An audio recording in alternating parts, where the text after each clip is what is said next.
बिस्मिल्लाहिर्रहमानिर्रहीम, अस्सलाम वालेकुम। आप देख रहे हैं द पल्स। मैं हूं मोहम्मद उसामा गाजी। पूरी दुनिया इस वक्त एक ही खबर डिस्कस कर रही है, वो है ईरान इसराइल जंग।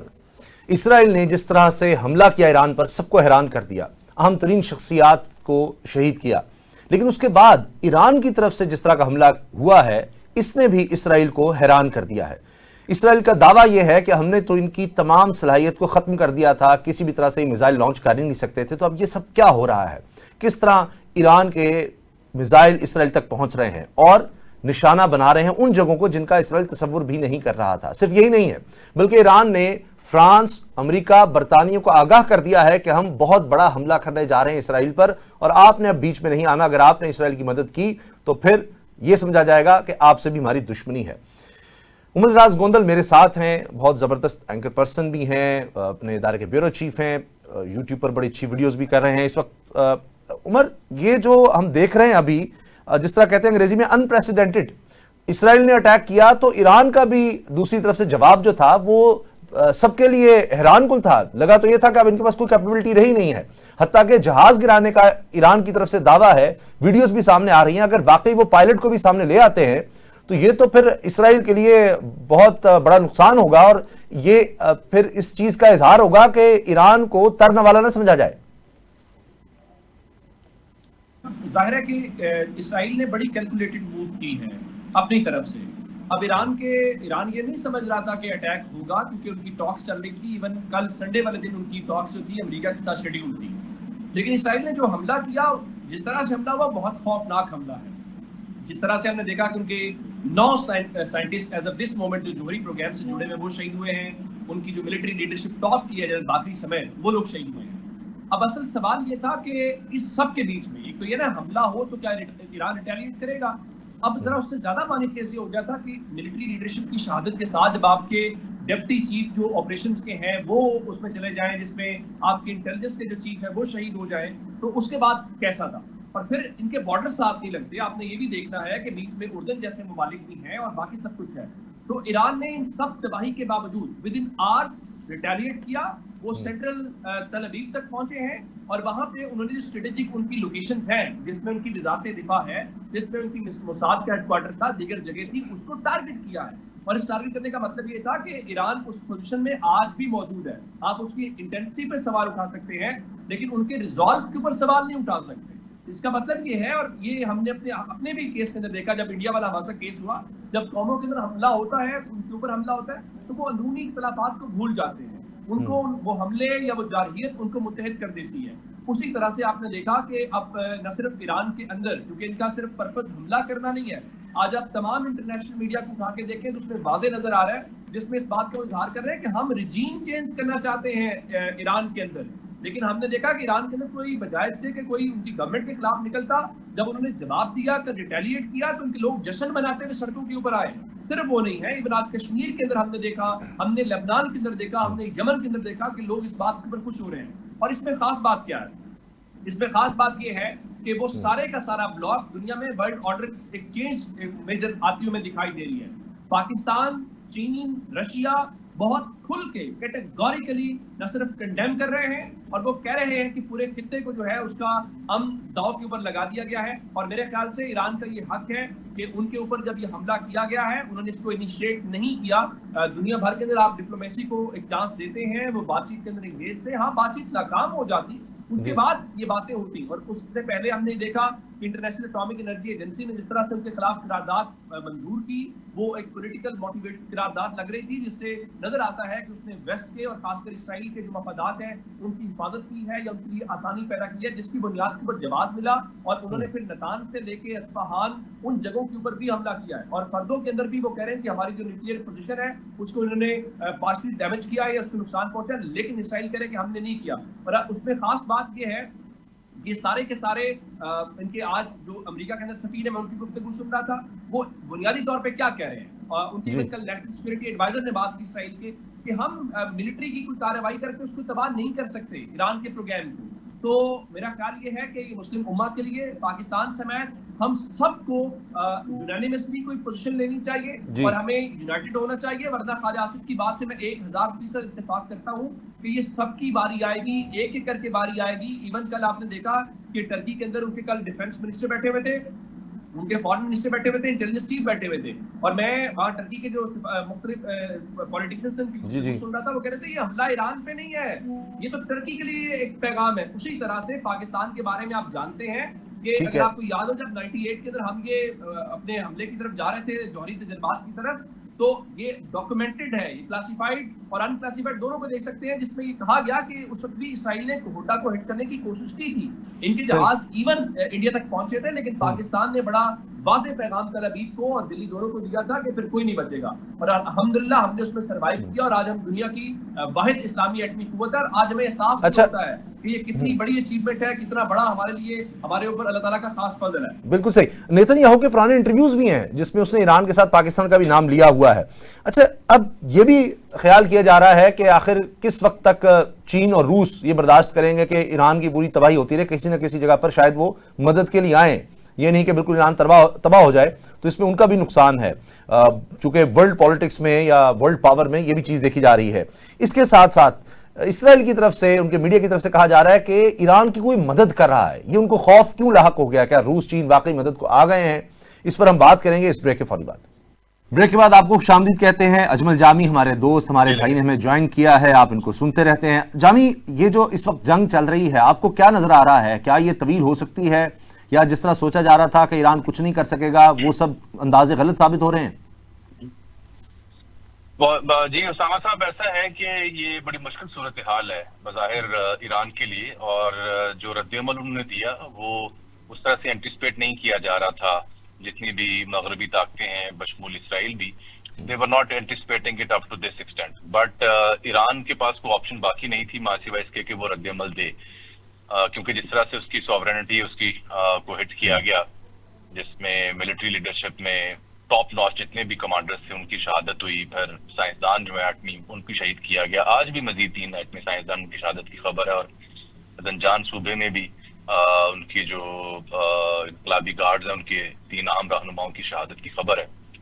तो ये ईरान के लिए जरूरी था, और उन्होंने अपने जवाब में ये रद्द-ए-अमल तो दिया, लेकिन जो आपने सवाल उठाया वो इंतहाई अहमियत का हामिल इसलिए है कि क्या ईरान के पास हाइपरसोनिक या बैलिस्टिक मिसाइल का इतना जखीरा मौजूद है कि जो अगर जंग तूल पकड़ती है तो वो उनका साथ दे सके? बदकिस्मती से शायद इसका जवाब मनफी में होगा, नफी में होगा, क्योंकि ऑन दी कॉन्ट्ररी इसराइल की सूरत हाल देखी जाए तो वो तो कल आपने ट्रंप की स्टेटमेंट भी देख ली, जो ये कह रहे थे कि दुनिया के जो बेहतरीन हथियार हैं वो हम पैदा करते हैं और हम इसराइल को दे रहे हैं। तो उनके पास तो दिफाई जरूरियात के जो मामलात हैं, असलहा, उसकी कमी नहीं आने वाली। वो तो चाहेंगे कि तूल पकड़े जब तक उनके अहदाफ पूरे नहीं होते। प्रॉब्लम ईरान की सूरत हाल में होगी, ईरान के लिए होगी कि क्या ईरान के पास वाफिर जखीरा है, अगर जंग तूल पकड़ती है तो उसका जवाब नफी में है। हाँ, इस बीच में जो इन कुव्वतों की ख्वाहिश है वो ईरान को ऑन नीज ला के इनके साथ एटमी डील करना है, जिससे ईरान किसी तौर पर भी ये भी तैयार नहीं है। और जैसे कल आपने नेतन्याहू की अपनी स्टेटमेंट भी सुनी होगी, जब वो ईरानी अवाम को मुखातिब करके जन आज़ादी और जिंदगी का मशवरा दे रहे थे और कह रहे थे कि हमारे साथ डील कर रहे हैं और इस रजीम को आप टॉपल करें। तो बुनियादी तौर पर जहां एटमी डील करना उनका हदफ नंबर 1 है, उससे पहले उनका एक नया हदफ भी खुलकर सामने आ गया। वो चाहते हैं कि रजीम भी यहाँ पे चेंज हो, नई रजीम आए और उसके बाद ये मुआहदा भी ईरान करे, जो कि फिलहाल इस बंदोबस्त में मुश्किल दिखाई दे रहा है। तो as long as they are unable to achieve those targets, I think they will keep striking Iranian territory. उसमें आज का जो वाकयात अगर आप वो भी देखें तो वो मुसलसल जो ईरानियन एटॉमिक साइट्स हैं उनको डैमेज कर रहे हैं, ईरानियन जो मिसाइल बैटरीज हैं या जखायर हैं उनको स्ट्राइक कर रहे हैं, ईरानियन जो प्लेन्स की जेट्स की जो स्ट्रिप्स हैं उनको डैमेज कर रहे हैं, ताकि Iran of balance, of guard रहे और दोबारा जवाबी हमले की ताकत बाकी न रहे। जामी, अगर हम ये देखें, एयर पावर में तो कोई कंपैरिजन ही नहीं है, और अगर ये कहें कि इसराइल बिल्कुल ईरान को मलिया मेट कर सकता है, उनकी तमाम इंस्टॉलेशंस को वो है, लेकिन हमने अफगानिस्तान में देखा था कि ये सब हुआ था, मगर उसके बाद जब ग्राउंड फोर्सेज आई, 20 साल जंग चलती रही, ईरान में ग्राउंड फोर्सेज का कोई सवाल ही पैदा नहीं होता। लेकिन रजीम चेंज अगर ना हो सके, क्योंकि नेतन्याहू ने ईरानियों से अपील की है, ईरानियन कम्युनिटी से, आवाम से अपील की है कि आप हुकूमत का तख्ता उलट दे। इसका मतलब है कि उसको भी अंदाजा है कि वो जो मर्जी कर ले, जब तक अवाम हुकूमत के खिलाफ नहीं खड़े होंगे वो रजीम चेंज नहीं वहां पर कर सकता। अगर वो इसमें नाकाम रहा तो फिर प्रॉक्सी वॉर्स तो हो सकती हैं, क्योंकि ये तो हमें भी नजर आ रहा है कि एयर पावर में मुकाबला नहीं होगा। मगर अगर वहां पर जिस तरह हमने देखा है लिबिया, इराक में सब कुछ तबाह कर दिया गया, फिर वहां दहशतगर्दी पनपती है, छोटे छोटे ग्रुप्स आ जाते हैं, फिर वो कहीं टारगेट करते हैं, तो समंदरों में या दीगर जो हमसाया मुल्क हैं इसराइल के, वहां पर अगर ये इसी तरह चलता रहा तो ईरान तो अभी खुद कह रहे होंगे आयतुल्लाह खामेनी कि अब मुज़ाकरात का हमें कहा जा रहा है, लेकिन सवाल ही पैदा नहीं होता अब तो। देखिए, ईरान इसके जवाबी हमले के बाद पैरेलल स्ट्रेटजी भी लेआउट कर चुका है ना, चाहे वो आबना हुर्मुज़ का मामला हो या जो इस खत्ते में अमरीकी और बरतानवी और फ्रांसीसी बेसेस या उनके जो अड्डे हैं उनका मामला हो। वो ये धमकी दे चुके हैं कि अगर इन कुव्वतों ने इसराइल को इस जंग से ना टाला तो वो उनके इन ठिकानों को निशाना बनाएगा। उस सूरत में हालात मजीद खराब हो सकते हैं, क्योंकि अगर अभी भी कोई बहुत कम उम्मीद बाकी है कि कुछ इंटरनेशनल कुव्वतें इस जंग को रोकने के लिए शायद मुज़ाकरात की टेबल सजा लें, तो अगर ईरान मजबूर होता है इन मेजर पार्ट्स को स्ट्राइक करने में, तो फिर वो ऑप्शन भी खत्म हो जाएगी। जो आपने रजीम चेंज या हुकूमत की बात की, ऐसे बिल्कुल अभी आसार नहीं है। ईरानियन अवाम जो है 9 करोड़ से ज्यादा उनकी आबादी है, वो अपनी इस सरकार से, हुकूमत से, सिस्टम से मुतमईन है और उनके साथ खड़े हैं बज़ाहिर। इसीलिए नेतन्याहू ने उनसे अपील की, उनको रास्ता दिखाने की कोशिश की अपने तई, जो कि ऑब्वियसली उनकी एक कॉन्स्पिरेसी है, उनकी एक एक्ट है जो प्रोवोक करना है पब्लिक को और दुनिया को मैसेज देना कि हम तो ये चाहते हैं। आई थिंक इसमें चीन और रूस के अलावा जो आपके मुस्लिम ममालिक हैं, ओवैसी और बिलखुसूस सऊदी अरेबिया, इनका किरदार बहुत ज्यादा बढ़ जाता है कि ये क्या महज इखलाकी हिमायत तक ही महदूद रहेंगे या अमली तौर पर बैनुल-अक़वामी ताकतों को कायल करें कि इस खत्ते में मजीद एक और जंग जो है वो मुनासिब नहीं या उससे नुकसान क्या होगा। आई थिंक ये इखलाकी हिमायत को बंद करके आपको अमली तौर पर ऐसा अरेंजमेंट होनी चाहिए कि जो अमेरिका पे दबाव डाला जाए कि वो मुज़ाकरात की मेज सजाए। उसके अलावा अगर ये जंग तूल पकड़ती है तो उसमें नुकसान ऑब्वियसली ईरान का ज्यादा है और डैमेजिंग हो जाएगी सूरत हाल। अच्छा, आखिरी सवाल आपसे, क्योंकि आपकी मसरूफियत है, आपने उसमें से वक्त निकाला, आपका शुक्रिया, कि अगर ईरान को इस तरह आसानी से टारगेट बना लिया गया तो फिर आगे तो इसराइल का हौसला बढ़ जाएगा। पहले हमने देखा है कि उसके हमसाब मालिक में तो कोई नहीं खड़ा हो रहा था, एक ही मुल्क उसको टक्कर दे रहा था और अब बाकायदा जंग उसके साथ छिड़ चुकी है, तो आगे तो फिर इसराइल किसी तरफ भी जा सकता है। वो तो एक बदमस्त हाथी की तरह होगा कि अच्छा अमेरिका मेरे पीछे है, जिसके मर्जी जाकर मैं उस पर अटैक कर दूं, कोई मेरे आगे बोल ही नहीं सकता। ये बड़ी एक ग्रेटर गेम है जिसमें ऑब्वियसली जो इसराइल का वजूद है उसको तस्लीम करवाने का जो उनका एक मिशन है वो उनके नर्व्स पे सवार है, और वो जिस तरह से ट्रंप की आमद का इंतजार भी किया जा रहा था और उस हिसाब से इसको प्लान किया गया। लेकिन I think this is one basic reason why this Iranian government और Iranian system is not willing to bow down before Israeli hegemony. This is one major reason, और ईरान की तारीख इस बात की शायद है कि वो सरेंडर नहीं किया करते और वो आखिरी दम तक लड़ते हैं। इसीलिए ईरान ये सबको बखूबी समझता है कि ईरान के लिए पीछे हटना या किसी मजबूरी में डील करना उनके लिए खुदकुशी के बराबर होगा। यही वजह है कि ये जो इससे पहले एटॉमिक टॉक्स हो रही थी, इसमें अहम बात ये भी सोचने की है कि 5 राउंड जब हुए और छठा राउंड ओमानी वज़ीर ख़ारिजा जब ट्वीट कर रहे हैं कि इतवार को होने जा रहा है, तो उस हालांकि वो राउंड जो था उसके होने के इम्कान खत्म हो चुके थे, लेकिन जब ओमानी वज़ीर ख़ारिजा ने ये लिखा कि होना जा रहा है इतवार को ये छठा राउंड, तो फिर ऐसा क्या हुआ कि इसराइल ने अटैक कर दिया। ये इस बारीक सवाल का अगर आप जवाब खोजें तो उसका जवाब हमें मिलता है जो ईरान हैक डॉक्यूमेंट्स में है। ईरान हैक डॉक्यूमेंट्स में जो IAEA के सरबराह हैं ग्रॉसी, इनका ताल्लुक अर्जेंटीन से है, उनके साथ कॉरेस्पॉन्डेंट्स है इसराइलियन ऑफिशियल्स की जो इस बात का गम्माजी करते हैं कि गठजोड़ कैसा है इसराइल का और एटॉमिक एनर्जी कमीशन का टू कॉर्नर ईरान। तो ईरान एक्चुअली उन डॉक्यूमेंट्स की बुनियाद पर एक केस बिल्ड कर रहा था इन मुज़ाकरात के हवाले से और इस पर इसराइली असर रसूख के हवाले से। तो इससे पहले कोई केस बिल्ड होता, उन्होंने हमला करके इस सारी सूरत हाल को बदलने की कोशिश की। ठीक, असल वजह ये थी पीछे जो अचानक फिर ये सब कुछ हुआ, जिस पर अमेरिका को बताया गया, उन्होंने कहा जी सब हमारे लोग जो हैं खित्ते से निकले। बहुत बहुत शुक्रिया अजमल जामी आपका, बड़ी मेहरबानी आपने वक्त दिया। उमर, ये जो चीन और रूस वाली बात है, क्योंकि हमने देखा यूक्रेन में सबको नजर आया, पहले अमेरिका ने सपोर्ट किया, ट्रंप कहते रहे कि हम सपोर्ट नहीं कर रहे, यूरोप कर रहा है, वरना रूस का ख्याल था कि शायद 1 महीना लगेगा, हम काबू पा लेंगे यूक्रेन पर, वो नहीं हो सका, 3 साल हो गए। इसी किस्म की सूरत हमने वियतनाम में देखी, अफगानिस्तान में देखी, कम से कम अगर इराक की भी बात कर लें, वहां भी उस तरह की स्टेबिलिटी आने में दिहाइयां लग गई। शाम के हालात देखें, लिबिया के देखें, तो ये भी तो हो सकता है कि रूस और चीन को ये लगे कि अगर ये ईरान पर इस तरह से बिल्कुल ही मलिया मेट करके इन्होंने काबू पा लिया, तो फिर तो इसराइल और उसके इत्तेहादी या अमेरिका उनकी बैक कर रहा है, तो हमारे लिए ज़्यादा मुश्किलात हो जाएंगी। तो हो सकता है किसी ना किसी तरह से वो जिस तरह पीछे रहकर कोई ना कोई सपोर्ट वो करें किसी मद में। अच्छा, इसमें एक चीज आप देखें, जो आपने ये बड़ी वैलिड बात की है, इसको इस नजर से सिर्फ ना देखें कि इसराइल का और ईरान का ये कॉन्फ्लिक्ट है या ये उनकी हद तक है, इसको पाकिस्तान के एंगल से भी देखने की कोशिश करें कि हम इस वक्त इसको बड़ा क्लोजली देख रहे हैं। अगर वो रिजीम चेंज करना चाहते हैं या वो चाहते हैं कि यहाँ पे वो कदम जमाएं, तो क्या हम अफोर्ड कर सकते हैं कि खुदा ना खास्ता कोई ऐसी अनस्टेबिलिटी हो, कोई ऐसा अदम इस्तेहकाम हो जिसके अंदर अमेरिका का या इसराइल का इन्फ्लुएंस हो और हमारे बॉर्डर जो है वो मशरक की जानिब जो है वो इंडिया हो और मगरिब और इस तरफ वाली साइड के ऊपर हमारे ऊपर जो है वो इसराइल या खुदा ना खास्ता कोई उस तरह की चीज़ हो, हम अफोर्ड नहीं कर सकते। तो क्या चीन अफोर्ड कर सकता है? नहीं अफोर्ड कर सकता। और रही बात इसके अंदर ये कहना कि इसमें नुकसान किसका है, ईरान इसको नुकसान की नज़र से नहीं देख रहा, ना किसी और को देखना चाहिए, इसको डू और डाई सिचुएशन के तौर के ऊपर देखना चाहिए। ये ईरान के सर्वाइवल का मसला है।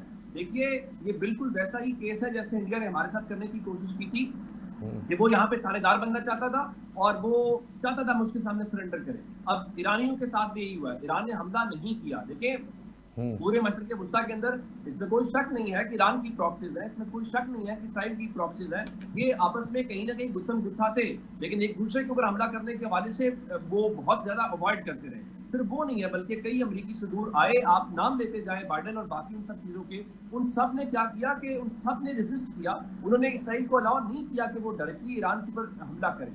लेकिन अब चूंकि जो अमेरिका के अंदर सेटअप है, उनका ग्रीन सिग्नल आया और उनके ग्रीन सिग्नल के बाद और उनके असिस्टेंस के साथ सब कुछ हुआ है, वो बता रहे हैं कि हम इंटेलिजेंस शेयरिंग कर रहे हैं, वो कह रहे हैं कि हमारा हथियार इस्तेमाल हो रहे हैं। तो एक ब्रॉडर चीजों के अंदर देखना चाहिए। और आपने देखा कि यूएन सिक्योरिटी काउंसिल के अंदर जो 3 ममालिक खुल के मुखालफत करने वाले थे, कौन थे? उसमें रशिया था, उसमें चीन था, उसमें पाकिस्तान था, और इसीलिए जो वहाँ पे ईरान के परमानेंट एनवॉय थे, परमानेंट मेंबर थे या रिप्रेजेंटेटिव थे, उन्होंने नाम लेकर इन मुल्कों का शुक्रिया अदा किया। तो हमें उस चीज़ की अंडरस्टैंडिंग है। और जाहिर है जंगों में ऐसा तो नहीं होता कि पाकिस्तान को जहाज निकाल लाएगा या चीन जहाज निकाल लाएगा, मुल्कों के दरमियान ताबुन होता है और वो ताबुन होना चाहिए। देखिए, जब हमारी जंग हमने इंडिया के साथ लड़ी है तो क्या चीन का पास ताबुन नहीं था? लेकिन आप अगर देखेंगे इंडिया के सीडीएस के इंटरव्यू तो कह रहे थे हमें कोई मूवमेंट नजर नहीं आई। अच्छा, हम शुक्रिया अदा करने गए, ईरान का स्पेशल हमारा डेलीगेशन तो किसी वजह से शुक्रिया अदा करने गया था ना, आपने उनके जहाज तो नहीं जाके आग लड़ते हुए देखे थे। मैं आज मुख्तलिफ वो चीजें देख रहा था, पाकिस्तान को उसमें मेजर रोल प्ले करना है, इसको सऊदी अरब का रोल हम उसको नजरअंदाज नहीं कर सकते, तो इसको बड़े एंगल के अंदर देखना चाहिए। उमर, आपने जो बात की 100% दुरुस्त इसलिए भी है कि जितनी भी अभी हालिया तारीख देख लें कि जब कोई हुकूमत या वहाँ रियासत में इस तरह की बाहर से आप लेकर आने की कोशिश करते हैं तब्दीली, तो उसके बाद वहाँ केओस है और उसमें हमसाया ममालिक जो हैं वो बहुत ज़्यादा डिस्टर्ब हो रहे होते हैं। मुझे ब्रेक का कहा जा रहा है, हम ब्रेक लेते हैं और ब्रेक के बाद औरिया मकबूल जान साहब, पाकिस्तान के सबसे मशहूर मारूफ दानिश्वर सहाफ़ी तज्ज़ियाकार हमें ज्वाइन कर रहे हैं, कहीं मत जाएगा। और ये मकबूल जान साहब हमारे साथ हैं। और ये सब तारीख आपके सामने है, क्या होगा ये इसराइल ईरान जंग का मुस्तकबिल? देखिए, खासा मुश्किल मरहला है। 2 तरीके, एक ये है कि आप उसको रिसेंट सिचुएशन के हिसाब से देखें और दूसरा यह है कि रसूल अकरम सल्लल्लाहु अलैहि वसल्लम की हदीस के मुताबिक आप उसको देखें। जहां तक इस बात, और देखना भी हदीस के मुताबिक चाहिए, क्योंकि इसराइल में यहूदी जो हैं वो किसी मॉडर्न सूरत हाल में वहां नहीं पहुंचे कि वहां को रियासत आबाद करेंगे, वहां को कारोबार करेंगे, वहां को पैस्टर लैंड में जाके खेत उगाएंगे। वो एक अपनी मजहबी पेशगोई की बुनियाद पर आए हैं कि उनका मसीहा वहां आएगा और वहां आके एक आलमी हुकूमत कायम करेगा, और इसके लिए उन्होंने मुसलमानों से लड़ना है और अपनी मजहबी पेशगोई के लिए वहां पहुंचे हैं। तो ये बेसिकली एक मजहबी जंग है जिसको आप किसी और तरीके से इंटरप्रेट कर ही नहीं सकते। इसके बारे में रसूल अकरम सल्लल्लाहु अलैहि वसल्लम ने खास तौर पर यह पेशगोई की थी कि अरब जो हैं वो तबाह हो जाएंगे, लेकिन उससे पहले ईरान जो है, फार्स, अव्वल फार्स जो है। अब मसला यह है कि ईरान के बारे में वो तवील अरसे से इसराइल जो था वो बाकायदा उसको नाप तोल रहा था। पहली बात तो यह है कि इसराइल ने अपने इर्द गिर्द जितने भी बड़े बड़े मुल्क थे, ताकतवर मुल्क, उनको खत्म करवाया। सबसे पहले सद्दाम हुसैन को उसने खत्म करवाया अमेरिका से कह के। 2003 में वहां पर उसने बाकायदा वो जो थी बाकायदा फौजें हुई। ईरान उस वक्त खामोश रहा कि चलो सद्दाम हुसैन जा रहा है, इसके साथ साथ सऊदी अरब भी खामोश रहा और लोग भी खामोश रहे। एक तरफ सद्दाम से जान छूटेगी ये होगी। सद्दाम की बेहतरीन फौज थी, एयरफोर्स थी, सारी खत्म हो गई। रास्ता जो है वो बिल्कुल क्लियर हो गया इसराइल के लिए। उसके बाद उसके सामने था लेबनान। अब लेबनान में उसने जिस तरीके से वहां पर इन्फ्लुएंस किया, हिजबुल्ला वहां पर आई, हिजबुल्ला को वहां पर आपस में लड़ी एक साथ। अब उसने आहिस्ता आहिस्ता हिजबुल्ला के आप देखा होगा पिछले जो 3-4 जितने भी चीज थे उनको उसने शहीद कर दिया। उर्दन को उसने अमेरिका से कह के अपने साथ मिला लिया हुआ था। मिस्र में जो था वो मुर्सी की हुकूमत आई, वहां पर बाकायदा फौज को डाला गया। फील्ड मार्शल सीसी वहां पर आया, उसने आके उसको बाकायदा जेल में डाला, वो बेचारा जेल में शहीद हो गया, फौत हो गया। उसके बाद सीरिया था, थोड़ा सा सीरिया में उन्होंने अमेरिका जो था वो रूस के साथ मिलके किसी न किसी हद तक रेजिस्टेंस दिखा रहा था। अब रिसेंटली जब ट्रंप आने के बाद जो सुलह हुई है तो बशार अल-असद का भी बिस्तरा बो लिया। और लिबिया भी, कज़ाफी भी। अब कज़ाफी, हाँ कज़ाफी थोड़ा दूर है, मैं इसराइल के रेंज की बात कर रहा हूँ। अच्छा, यमन की जहाँ सूरत हाल थी, यमन में अलकायदा के हवाले से वो चलते थे। यमन को उसने पीछे लगा के हौसी को उन्होंने सऊदी अरब के खिलाफ उसको खड़ा कर दिया और वो मुसलमान आपस में लड़ने लग गए। अब ये हुआ यह है कि गुज़श्ता तकरीबन 10 साल से ईरान की जो थी ना अपना ये प्रॉक्सीज, ज़ैनब यून, फातिम यून और लिवाए अब्बास और फलां, ये ऐसा लड़ रही थी कि जिसने वहां पर ईरान के लिए एक फिजा बड़ी खराब कर दी। अब आप देखें जैसे वो ईरान पे आने के लिए आया तो उसने सबसे पहले कासिम सुलेमानी को अमेरिका से वहां से मरवाया। अब उसने ईरान पे किया है अपना उससे हमला। सबसे अहम बात जो गौर करने वाली ईरान के लिए भी और पूरी मुस्लिम उम्मत के लिए कि ये जितने भी टारगेट्स हैं, ये टारगेट बाकायदा इंटरनली आइडेंटिफाइड हुए। ईरान के अंदर जो पॉपुलेशन है वो अच्छी खासी, मैं वहां ईरान में रहा हूँ, अच्छी खासी उस रजीम से तंग है। अच्छा। और वो कहीं ना कहीं किसी न किसी तौर पर उससे निजात हासिल करने के चक्कर में मुस्तकिल चली आ रही है। ऐसा हो नहीं सकता ना कि 30-40 बंदे जिनमें उसके 15-20 साइंसदान और 15-20 जर्नैल जो हैं वो एक एक चुन चुन के जो मारा जाए जब तक वहां पर आइडेंटिफाइबल हो। इसलिए मैंने पहले भी इस पर बात की थी। इस्माइल हानिया जिस मकान में शहीद हुए हैं, अब इस्माइल हानिया जिस ब्रदर दूसरे मंजिल में रहते थे, तीसरी पहली मंजिल पे दफ्तर था, ऊपर भी दफ्तर था, अब दूसरी मंजिल हिट हुई है। तो ये ड्रोन से तो नहीं हिट होती ना ये मिसाइल से हिट होती है, ये को नीचे से एक्टिविटी होती है। एक तो बात यह है कि ईरान को अपने अंदर गौर करना पड़ेगा कि कौन लोग हैं। आज कुछ मैं सुन रहा था कि इंडियंस बहुत सारे वहां जो थे वो उनके लिए जासूसी का काम करते थे। ईरान का भी मतलब यह था कि इंडिया के साथ उसकी दोस्तियां थी, यारियां थी, हमें वो दुश्मन समझता था। और वो सारा वो लखनऊ के लोग, मैंने वहां देखा है ये इंडियंस जो थे वहां पर यूनिवर्सिटीज के वाइस चांसलर लगे हुए थे। इस्लाम यूनिवर्सिटी का इंडियन वाइस चांसलर था। तो इस तरह अफगानिस्तान के साथ भी उसके तल्लुकात को ठीक नहीं थे। ईरान ने गुज़श्ता 15 साल से मेहनत करके अपने आप को अपने दोस्तों से, पड़ोसियों से रहना किया। यही वजह है कि इसराइल को मौका मिल गया। अब मसला है इस वक्त बाकियों को और हमको साथ देना चाहिए। ईरान ने जो मर्जी किया, मुस्लिम उम्मा को साथ देना चाहिए। उसकी एक वजह है, आज अगर हमने ईरान के साथ न दिया तो कल हमारी बारी भी आ सकती है। अच्छा, तो सर अभी आपको क्या लगता है कि ईरान अगर साथ कोई नहीं देता तो फिर इसराइल के लिए बहुत आसान है, सारे ईरान को तबाह कर देगा और कुछ भी नहीं होगा उसका इसराइल का?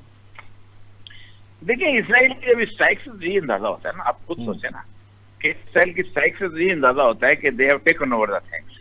अब उसमें ये होगा, अब उन्होंने किया है, ईरान ने रिटेलिएट तो किया है, उसमें दावा भी करते हैं F-35 हमने 2 गिरा दिए हैं, उससे फिर वो कहते हैं हमने मिसाइल गया, वो भी गिरे हैं, यकीन गिरे होंगे, रिटेलिएशन तो करना है।